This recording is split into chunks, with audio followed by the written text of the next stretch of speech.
Hello, everyone. We are back for another episode of Career Talk with OG. Happy summer solstice. Yes. I actually wish I was in Chichen Itza because I would love to experience that, the pyramids and like the whole shadow thing. But, anyways, that's a whole different topic. Today, everyone, Kind of.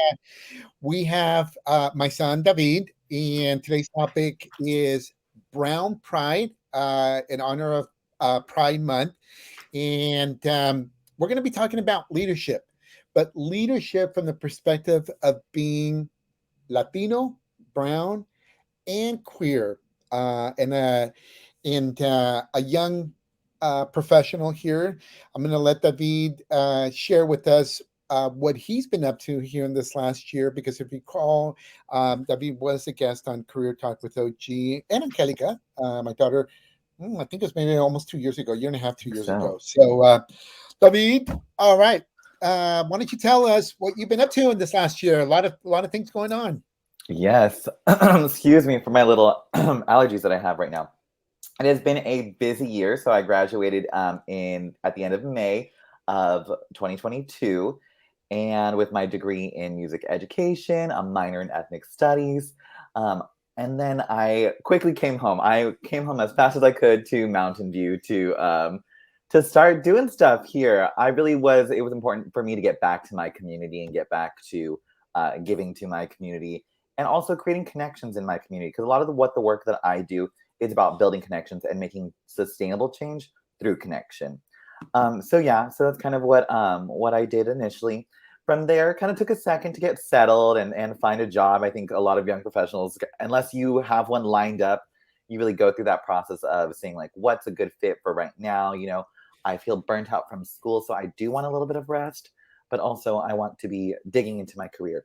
And so, um, kind of waited a little bit, and then eventually through, I'm gonna take a sip of coffee. Sorry, y'all. And eventually started working on a program at our Title One school in Mountain View. So I think people think of Mountain View as a very white and affluent area, but in fact, it has a long history of having socioeconomically disadvantaged communities here, especially of color.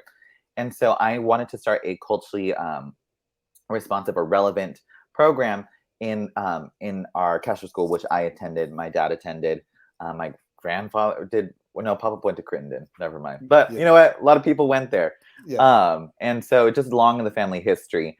And it was a program that was both in English and Spanish. We did traditional folk music from Mexico and whatnot. And I think it was such an impactful program, and it was such a lovely chance to work directly with the population that I had been dreaming of working with, and one that I had connection to and could build connection with. And now it's summer, and now I'm kind of taking a bit of a little break right here. Not too much of a break, but I'm enjoying my time.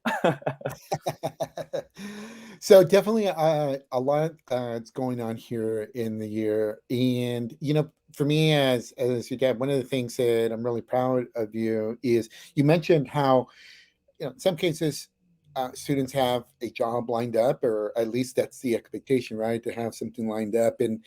And what I've seen you do in this last year is create opportunities, and really leverage the passion that you have for music, the love that you have for music, your knowledge, your expertise, and but do it in a way where you're also not only growing professionally, starting your professional career, but also helping others along the way. And I think that's something to be commended for, that you're able to weave those two, growing professionally and helping other people as well.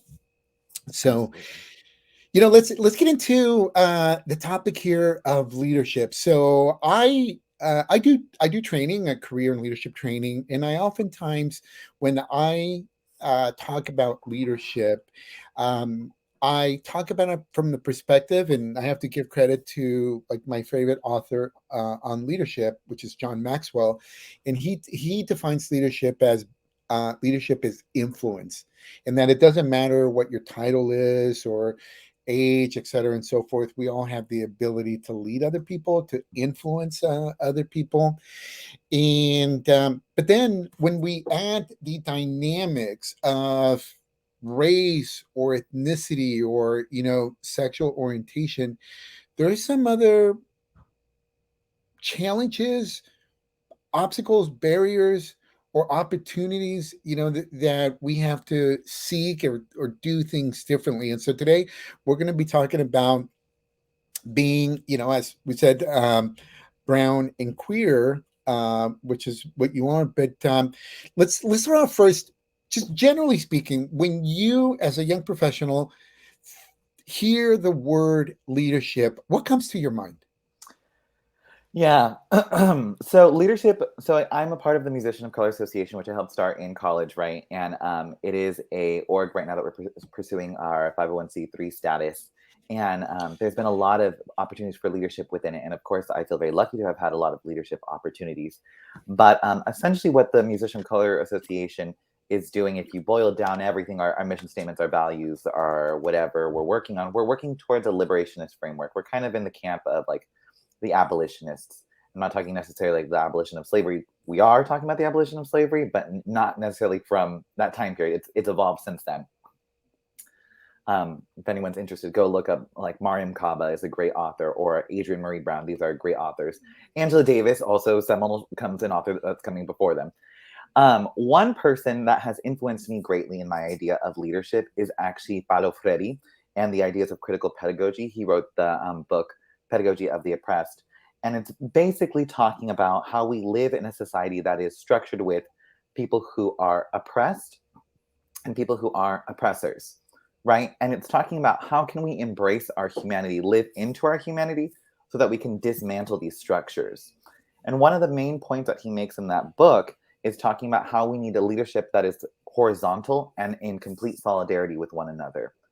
And to me, and what he ends up outlining towards the end of the book is talking about how leadership is about facilitation. So not just influence, but also that we are facilitating connection between people. We are facilitating the influence that we have with others and whatnot. And so when I think about leadership, I think about it in that twofold. It's me embracing my humanity and helping others embrace theirs, and also facilitating that conversation.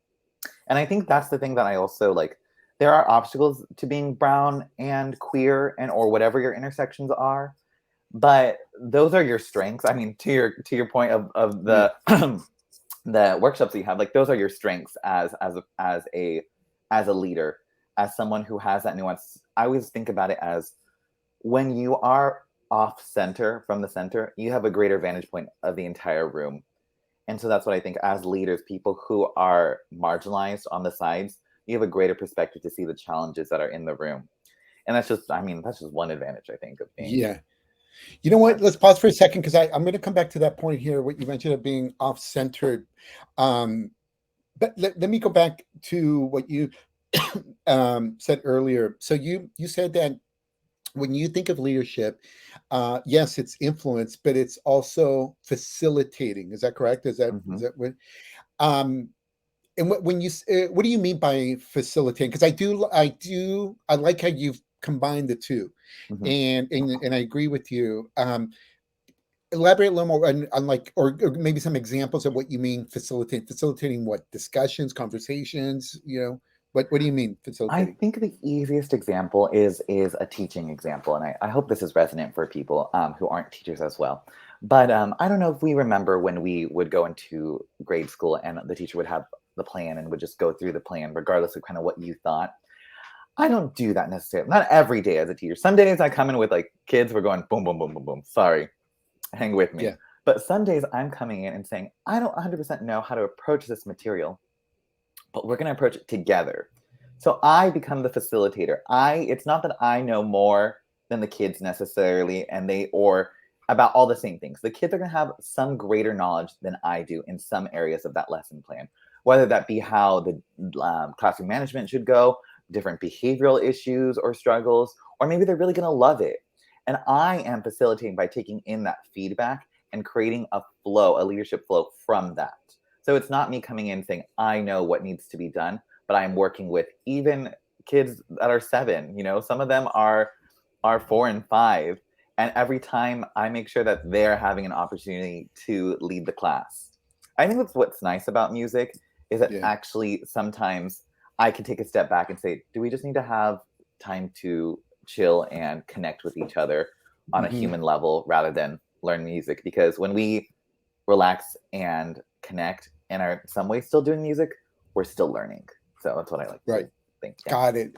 Okay. So it's almost kind of like taking a collaborative approach and absolutely. involving, in the example that you use, involving engaging students to help in their learning as Hmm. well. Today. Okay. Got it. Got it. Okay. That makes sense. That makes sense. Um, where is there is there a time in your life or an experience where you came up or can pinpoint to say, hey, this is how I've been taught, but then I was taught this way, and this way being this influence and collaborative approach.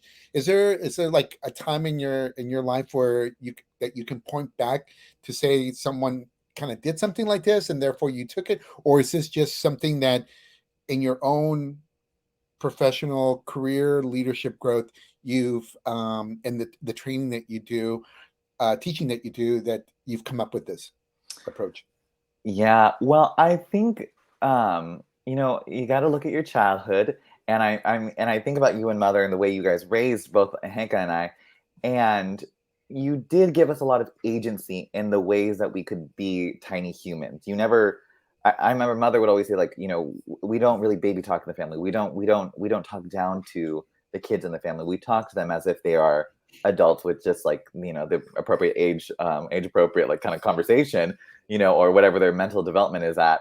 And we talk like that. And I think that at home, that basis taught me that as a child, I didn't have to like bow to authority in that way. I had a vested interest in what I was doing. And I mean, essentially it built in like some level of worthiness for me to say that like, I feel worthy as a child to give feedback to my teachers. And I think there's some dissonance, right? When you're starting to give feedback in a system where you are supposed to just listen to authority, you start to have that marginalizes you. Yes. Queerness is not just bringing it to Pride real quick. Queerness is not just about sexual orientation, but it's also a way of thinking, right? We have our queer theory and queer studies. The way Yeah. that we think often also marginalizes us. It's not just what we do or what we look like, but the way that we operate. And so just an interesting point there.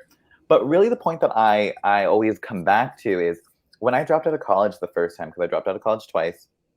The first time, I really felt like a failure in the system. I also had a high degree of imposter syndrome when I was at Chapman. I felt like I didn't belong in the conservatory, like it was a mistake that I had gotten in, and I Hmm. wasn't talented enough. And so eventually, kind of when I started on that journey, I started reading literature. I started reading Brene Brown, and looking at vulnerability and shame, and kind of going through there. And it's once I started to dismantle that shame of and I mean I had learning disabilities growing up, right? And so I still always had this thing of I am not the most educated person in the room, or my ideas are not the best ideas because in some way I'm a delayed learner.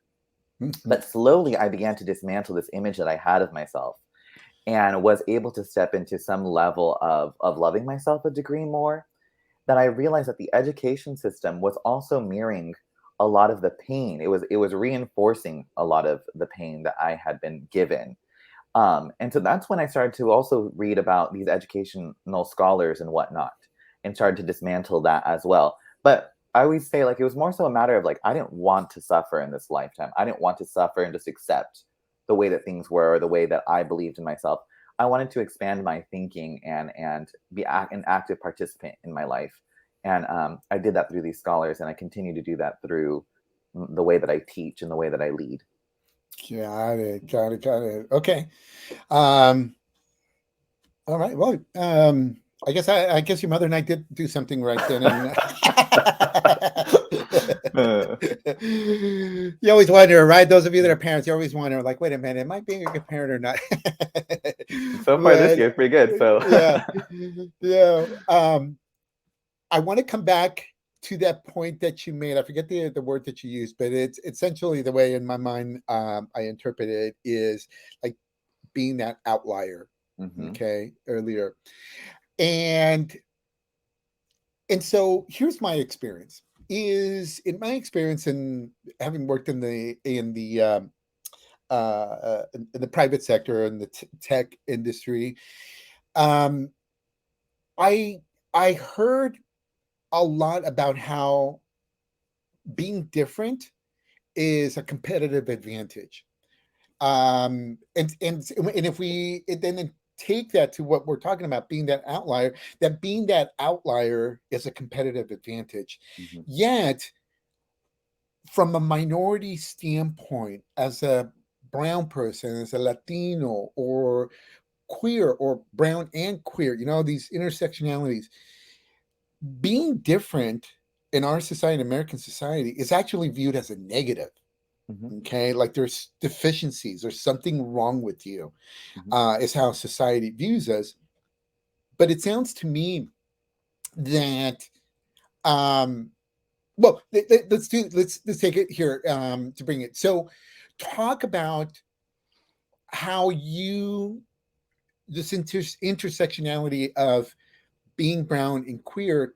Share with us first maybe some challenges or some obstacles that you've encountered, and what you've done to overcome them, and then we'll move into the leadership lessons that you've learned and how that has shaped you today as you are growing professionally and in your current leadership style. So let's start first with being brown and queer, and kind of make some of the challenges.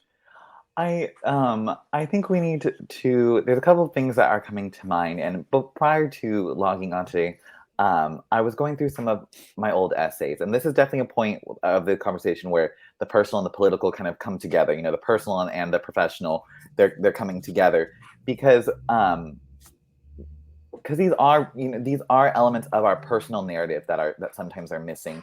Um, I would say the and that's why I was looking over some essays. I had some different conversations that I had written down with some queer folk and just kind of exploring whatnot. And I think the thing that is probably the hardest is the lack of narrative that we have within the queer community. The brown community, because you are, I mean, not always, but you are often in a family who are also your same race or your same ethnicity. It is Yes. not like that in the queer community, right? You kind of just pop into whatever family you pop into somehow. Someone tell me how that works. I don't know yet. But, and you don't have necessarily all of the support regarding things regarding sexuality or queerness that you would, like you have race. And that just makes sense. Um, that hopefully that changes. Hopefully we all become more, informed about queerness and the different aspects. But I think that's a long kind of trajectory, and I don't think necessarily the movement's actually talking about that necessarily. Maybe indirectly we are, and I think there are some people doing very good, great work individually. But that's all to say is that sometimes we have a skinny narrative, a thin narrative of what it means to be queer that is often shaped by white gay men rather than a more diverse group of people. And Mm, we like to talk about Stonewall, and we now attribute Stonewall to the POC drag queens or femmes that were at Stonewall throwing the first brick and whatnot. And now we make sure to talk about Marsha P. Johnson and Sylvia Rivera. But then we also have to look at, has our movement continued? Did the LGBTQ plus movement continue to stay as diverse? And I'm still kind of looking into more data here and looking into and I'm not a queer scholar. I definitely align myself more with race and ethnicity because of it easier, especially with our family background. But I do remain curious about the narratives that we have surrounding AIDS activism and like things like ACT UP. A lot of what happened, we lost so many POC gay men during AIDS, that we don't necessarily think about how we as queer brown young people don't have these elders to look up to, essentially, you know and also yes. thinking about the lifestyle differences between people who were contracting AIDS or not, and things like that, and the different, just so many different narratives that were lost during the AIDS epidemic. And I really feel like we don't talk enough about that, and I wonder if the more, like, is there someone like me who died during AIDS? Yeah. Would I have died during AIDS? There's that narrative of I feel like we think so much about survivability and the fear regarding that. And I just know that's something prevalent still today in kind of the community, um, which maybe is an unexpected thing to people who are not queer and don't think about that. But I think Black and brown men are 4 times more likely to contract HIV than their white counterparts. Like, these are still big issues in our community. We kind of claim that the AIDS epidemic was over once white people got the treatment, but Yeah. not. It's still an issue in POC communities. So just something that, like, I think is representative of a lot of the challenges that we have. Yeah. Um, so that's one Yeah. thing. Okay. What about in the pursuit of um your degree? So I feel lucky regarding my intersections as a queer person in the performing arts, because the performing arts are pretty gay, as we say, like they're stereotypically quite queer already. Now, it was interesting when you're talking about the advantage of being different. I would not say that is so the case in the performing arts. The performing arts really like to package little presents and hand them off as performances, as films, as essays. And they really struggle in diversifying kind of that perspective, right? Because it's that fear, that capitalist fear, that this may not make money. But it may not make money because maybe people don't see this as desirable, don't see these perspectives, these bodies, these images as desirable. And I'm talking about POC being not seen as desirable, Right. or queer POC being seen as desirable. And so in that regard, that was what I wanted to change at Chapman. I wanted to change some of that narrative. And I talk about, there were many times I wanted to change an interpretation of a song that I was singing, and my voice teacher said, no, that's not how we do it. Or when I wanted to study a couple of things that were a little bit different, write a couple of different essays, things like that. And it was, no, we don't really look at it in that way. And I really want to challenge that one day, but it really Yeah. comes down to the field itself kind of opening up itself a little bit more. Yes. Yes. Yes. Yes. Yes. Yes. Yes. It's true. Let's talk about leadership now. Then, and so, I mean, you and Angelica. I mean, your mother and I involved you and Angelica in many of the community outreach, community work that we did, and those obviously experiences require leadership skills, and in fact, leadership skills where you are, um, again, influencing people, others, to buy into your cause, or whatnot and so forth.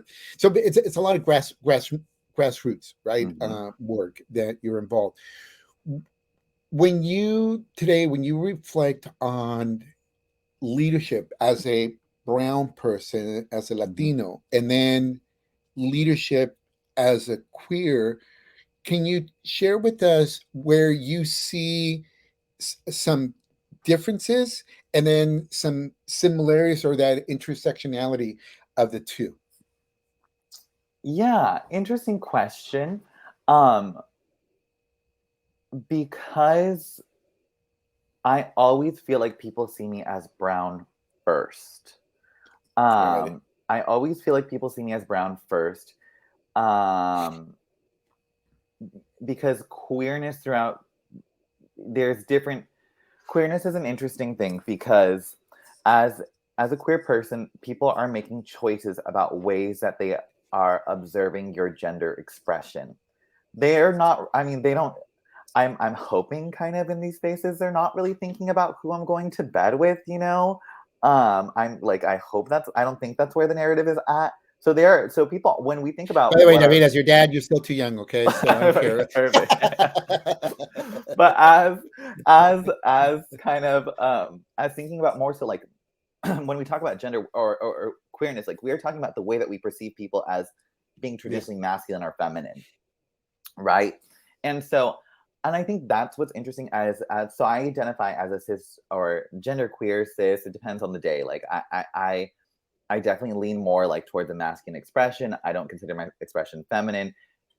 That's a whole kind of like another kind of thing to talk about.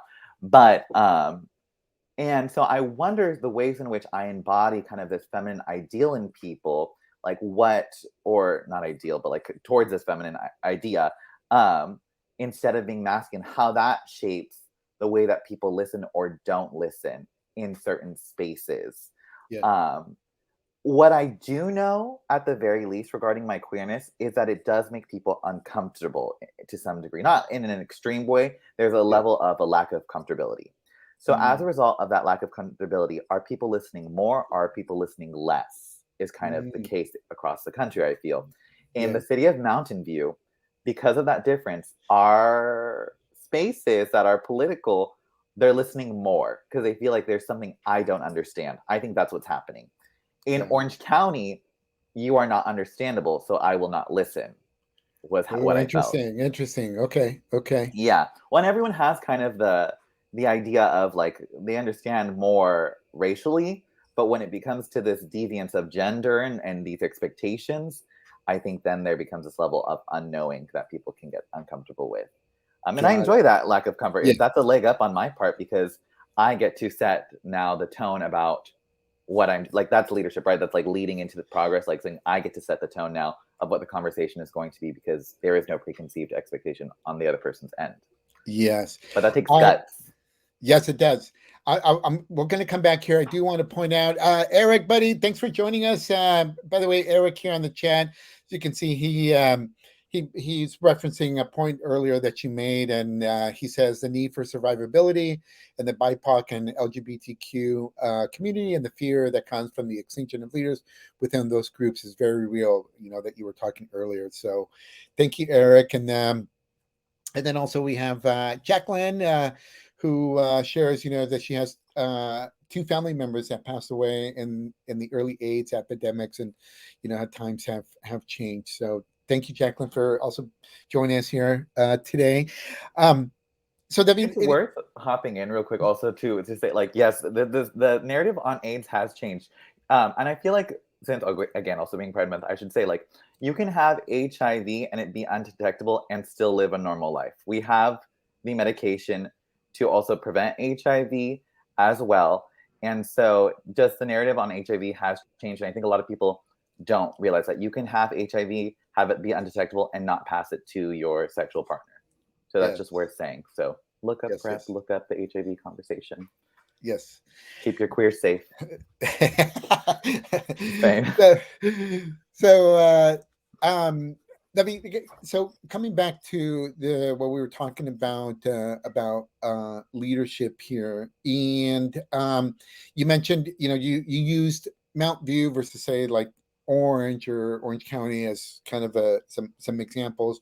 One is views, like, views you as someone, that one community views you as, we need to learn what his we need to learn his perspective, his experiences, and then the other one is like, I don't understand you, so therefore I dismiss you, type of thing. So the question here is that, how do you have any recommendations on how a community that dismisses you because they don't understand you, they don't understand your experience, do you have any advice for those at the grassroots level or in leadership roles to help that community be open to understanding instead of being dismissive because I don't understand you? I think this is a really, really, really tough question because it comes down to how loving is your community, regardless of if you're the same. Um, Short story. I don't remember where I was going, but we're on our way to San Juan Capistrano to go look at the mission, because I'm always interested in kind of the history and stuff, and whatever. And we're on our way back, and we stopped in the downtown area, and there was a psychic there. And I told my roommate Sarah, I was like, Sarah, we got to go to the psychic. And we got 3 questions, and my final question to the psychic was, how do I make my community more loving? And funny enough, her answer was, oh no, you you can't make your community more loving. And I've carried this little thought with me since whatever, how many, 3 years ago. And it's true. You really cannot make your community more loving. You can humanize them and show them the love that you have to offer. But if they're not picking that up, if your community is being resistant to that change, I think you need to evaluate yourself. Do you have the means to leave that community? Do you have the means to set a new path somewhere else? Not everyone does. And if that is the case, that you are stuck within that community, do your best to try and find your own community, whether that is with people who love you and can see you and respect you in that community. Also, online is a great option. Stay safe and make sure that you are being safe. But a lot of people also find community online. And these are kind of ways to mitigate, to reduce the harm as much as possible. But when you're in a community of hate and you are struggling, it really does become about surviving. Mm, I think about some of my peers who are still in Southern California and some of the more conservative areas of Southern California, and how much they struggle and how much just doing any of the work really is depleting. I feel lucky that when I do work in Mountain View, that work and the feeling that I get from that work ends up fueling me more, yeah. and so it's Yes. it's really taking into account where you need rest and whatnot, and go at your own pace. I think ultimately Yeah. would be what I would say, but it's really difficult because we can't change minds as much as we're slowly trying to. Yeah. Got it. Got it. Okay. Got it. Okay. I never thought of it like that about, that difficulty. And, I mean, I have, you know, seen and understand how in some basically again, because as you know, I'm a very visual person. Basically, the image that comes to my mind right now is how the type of ground that you plant that seed. And as we know, there's some ground, right, some dirt that is suitable for a certain type of seed, and other it isn't. And how to sometimes you plant this seed where it's just the ground is just not fertile, right? It's not gonna. Yeah. So Well, what I would say too, though, I think it's also a matter of I mean, if we're talking about the LGBTQ plus, or queer community, however you want to label it, 'cause there's a lot of different labels. I think too, if you're not a part of that community, our seeds are planted. We are born into families that, it's not like, we're born into a lot of straight families, more accepting, less accepting. But if you're a person that's kind of out there, I think I think a lot of times people are chopping away at our roots. We're already planted, and we may be able to thrive in that soil, but people are chopping away at our roots. And if yeah, you are a person who is, surrounding a queer person, I would say learn about, kind of learn to listen, and learn to see if you can help without, the stopping of chopping those roots. Give them the agency to do it, but also be their support. And I think we miss that sometimes. We can't. I don't think queer people need our solidarity too. yeah, yes, yes, yes, yes. We have a comment here, and I believe this is actually from Soko, and she says, David, I love this conversation and the work David is doing. David, where do you see your work in 5 years from now, and how can those of us listening help make it happen? Donate, but no,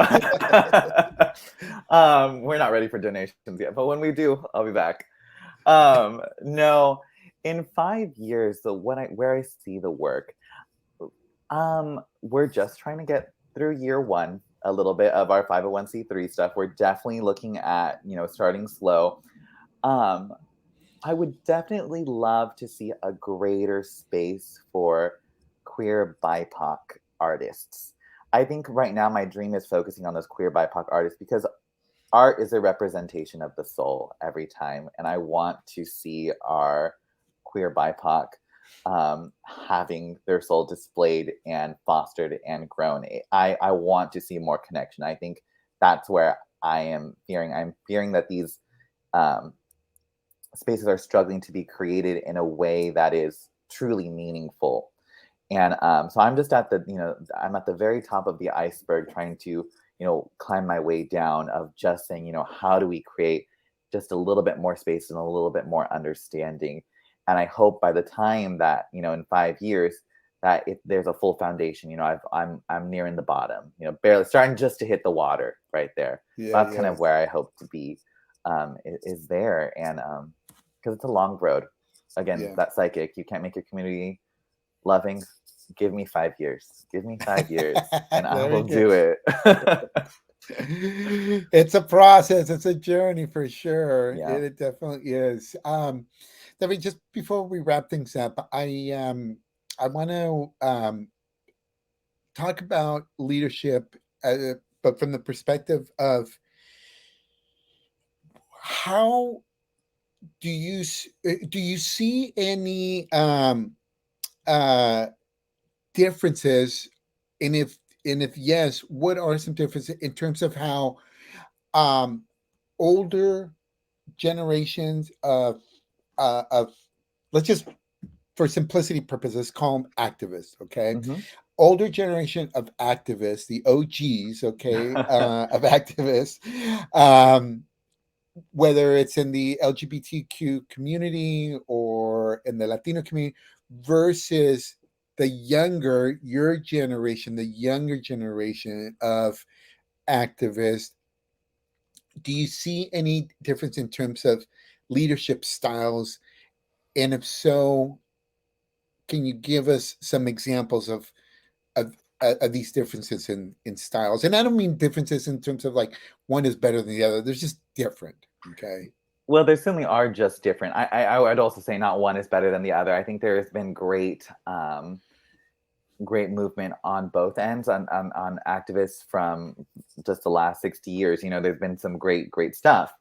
Um, I always say it's not about what we do, but how we do it. I think as a society, as a group of activists, we're really good at saying we want equity and we want human rights, we want civil rights, we want all of these different things. We know what to say in that regard.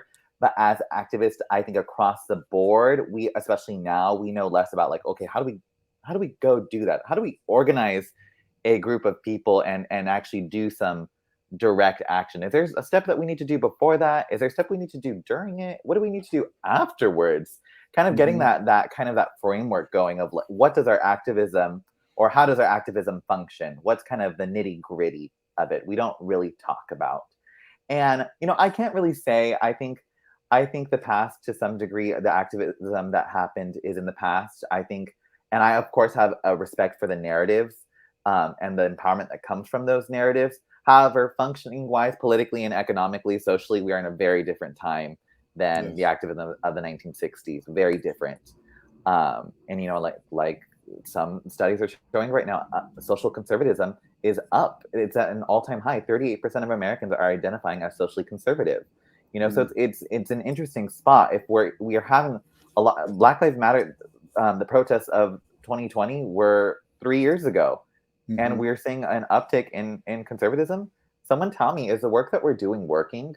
And I think right now, regardless of whatever is the of activists of the past or present, we need to be constantly looking on how effective we are being and what is grounding our movement. I know as an org, the Musician of Color Association, we are constantly looking at that. We are constantly trying to align ourselves with our values and make sure we are leading with them. Some people say that we take too much time to look at that, but the fact is, I'm not doing this so we can start creating direct action tomorrow. I'm looking at it so we can do direct action for the next 7 generations. And if that means Mm-hmm. in this generation, I focus on collectivizing our values and organizing us in that way, then I'll take the time to do that. Yeah. I think there was a conversation between Judith Butler and Angela Davis in Oakland, and talking about intersectionality. And there was a young woman, I believe, who felt like, what do we do? These kids, have no space. These queer kids have no space. There's no support network. There's no activism for them. And Angela Davis and Judith Butler, they're older. I kind of took the big pause to say, well, I think we need to also look and see, this is a matter of time. All of these things take a lot of time to do, and we are still building the groundwork. Now, what felt unfortunate in that conversation between Judith Butler and Angela Davis and that child was that they were telling the child to wait. They were telling the child, wait and good will come. We have made gains and we will make more gains. Mm-hmm. Urgency is real. There is a sense, I have waited long enough. My ancestors have waited and I am still waiting. There's Yeah. an injustice to that. There's an injustice to the Yes. waiting that we have to do. Urgency is also a function of capitalism. Capitalism says, I need it, I want it now, so I need it now, so I will have it now. Mm-hmm. So there's a balance between creating action and waiting.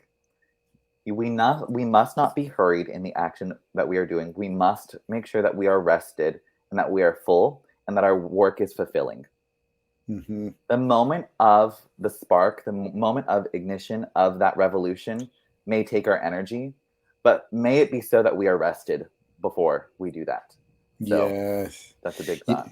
That's powerful because patience is, like the saying, patience is a virtue. And many of us, we live in a society, I call it the microwave mentality, right? That again, we want things right away.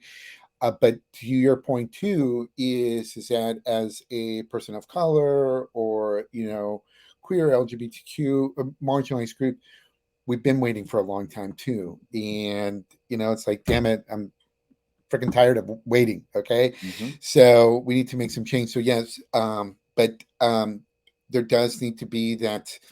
I guess it's knowing when to go full speed ahead and when to kind of take it back a little bit. Yeah, it's. I think it's also worth saying there's a difference in making change in your relationships, like whether that's an intimate partnership, whether that's with family. You are worthy of that respect today. You've grown up with them. They know you. They probably, Yeah. as well as you can, your friends know you. So be worthy enough to ask what you need of them. Yes. And we'll wait for society to change. But don't be thinking for a second that family ain't also trying to respect you, and give you Yes. what you need there. Because I think there are places where we can ask Yes. for that love and support. And it's Yes. just a matter of Yes. feeling worthy enough to ask that. And you are worthy. Everyone is worthy of that love Of and course. support. Absolutely. Everyone, we're all worthy, again, to reiterate David's words, of that love and support.